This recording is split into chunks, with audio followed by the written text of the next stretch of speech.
Hello friends, पहलवान Guruddin group of college के YouTube channel पर आपका स्वागत है। मैं संध्या राजपूत, हिंदी प्रवक्ता, हिंदी विभाग, Pahalwan Guruddin group of college, Panari Lalitpur. दोस्तों, यदि आपको हमारा वीडियो पसंद आता है तो प्लीज़ लाइक, शेयर और सब्सक्राइब जरूर करें। साथ में बेल आइकन को भी प्रेस करें ताकि हमारी नई वीडियो की नोटिफिकेशन आपको सबसे पहले मिल सके। दोस्तों, आज का हमारा टॉपिक है हिंदी कथा साहित्य का इतिहास। तो पहला क्वेश्चन बनता है, कहानी की परिभाषा देते हुए उनके प्रमुख तत्वों पर प्रकाश डालिए। तो क्या होता है कि जैसे ही हिंदी गद्य का विकास या उद्भव हुआ तो उसके साथ साथ उसमें अनेक साहित्य रूपों का भी विकास हुआ, जिसमें से कहानी भी एक है। कहानी में जीवन के किसी संक्षिप्त प्रसंग की मार्मिक झलक दिखाई देने का प्रयास किया जाता है, इसलिए गद्य साहित्य में यह सबसे अधिक लोकप्रिय विधा है।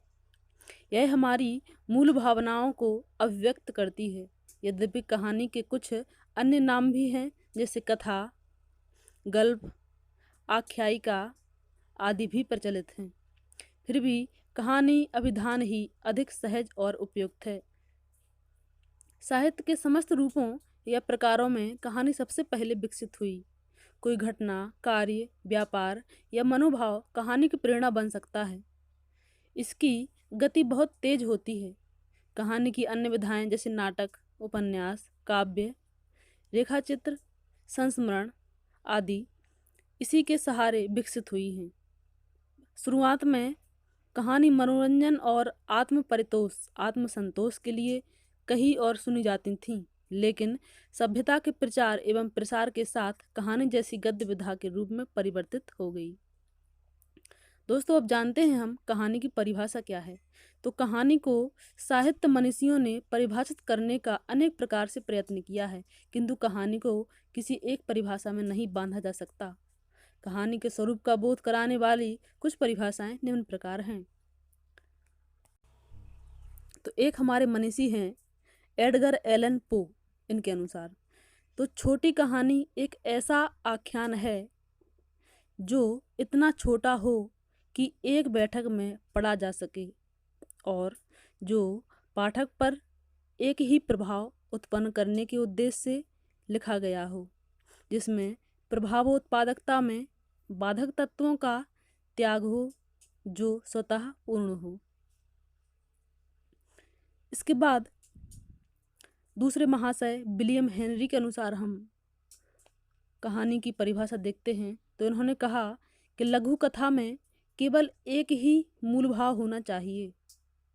उस मूल भाव का विकास केवल एक ही उद्देश्य को ध्यान में रखते हुए सरल ढंग से तर्कपूर्ण निष्कर्षों के साथ करना चाहिए। और दूसरे कथाकार का नाम आप लोगों ने बहुत ही सुना होगा, बहुत ही फेमस हैं, मुंशी प्रेमचंद। इनके अनुसार हम कहानी की परिभाषा देखते हैं। तो कहानी वह ध्रुपद की तान है जिसमें गायक महफिल शुरू होते ही अपनी संपूर्ण प्रतिभा दिखा देता है। एक क्षण में चित्त को इतने माधुर्य से परिपूरित कर देता है जितना रात भर गाना सुनते से भी नहीं हो सकता। और प्रसिद्ध आलोचक पंडित रामचंद्र शुक्ल ने कहानी के बारे में कहा कि आख्यायिका साहित्य का वह रूप जिसमें कथा प्रवाह एवं कथोपकथन में अर्थ अपने प्राकृत रूप में अधिक विद्वान रहता है और उसे दबाने वाले भाव, विधान या उक्ति वैचित्र के लिए कम स्थान बचता है। इस प्रकार से अभी हमने कहानी की परिभाषाओं को जाना। अब हम जानते हैं कहानी के लक्षण यानी कहानी की विशेषताएं क्या हैं। तो पहली विशेषता है कि कहानी मानवीय संवेदनाओं की अभिव्यक्ति है। दूसरी विशेषता है कहानी में कथा वस्तु का आकार लघु होता है, यानी कथा वस्तु यानी जो कहानी का सारांश है वो बहुत ही विस्तृत नहीं होना चाहिए, वो बहुत ही लघु, बहुत ही संक्षिप्त होना चाहिए। कहानी एक निश्चित उद्देश्य होता है। वास्तव में कहानी का एक कोई ना कोई निश्चित उद्देश्य होना चाहिए। अगली विशेषता है मनोरंजन के साथ साथ जीवन की समस्याओं का चित्रण करना भी कहानी का लक्ष्य है। अगली विशेषता, कहानी की गति मंथर न होकर क्षिप्र होती है। अगली विशेषता है कहानी का आकार ऐसा हो कि उसे सरलता से एक बैठक में पढ़ा जा सके। क्योंकि दोस्तों यदि कहानी बहुत बड़ी होगी, बहुत ही विशाल रूप में विस्तृत होगी, तो लोगों का उसमें अधिक इंटरेस्ट, उसका अधिक मन नहीं लगेगा। तो कहानी बहुत ही संक्षिप्त होनी चाहिए जिससे एक ही बैठक में पढ़ा जा सके। कहानी में एक ही केंद्रीय संवेदना होती है तथा उसके सभी तत्व इसी संवेदना को उभारने में सहायता देते हैं। इसी को प्रभावान्वित भी कहा जा सकता है। कहानी मूलतः मानव जीवन से संबंधित हो, उसमें नितांत काल्पनिकता न होकर यथार्थ का भी पुट रहता है। जैसे अन्य गद्य काव्य में काल्पनिकता को ज़्यादातर महत्व दिया जाता है, लेकिन कहानी में काल्पनिकता ना होकर यथार्थ जीवन, सत्य की ओर, सत्य घटनाओं को महत्व दिया गया है। इसके बाद हम जानते हैं कहानी के तत्वों को। तो दोस्तों, कहानी कला के मर्मज्ञों ने इसकी संरचना के तत्व निर्धारित किए हैं, जो इस प्रकार हैं। पहला, कथा वस्तु, यानी कहानी के तत्वों की सबसे बड़ी विशेषता है कथा वस्तु। दूसरा, पात्र या चरित्र चित्रण।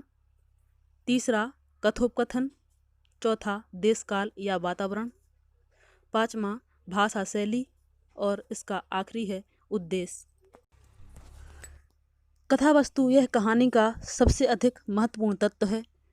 वस्तु, विशेष और वस्तु, कथा, कथानक आदि इसमें समानार्थी शब्द हैं। अंग्रेजी के प्लॉट और थीम शब्द इसी के पर्यायवाची हैं। इस तत्व में कहानीकार अपने जीवन के अनुभवों को प्रस्तुत करता है।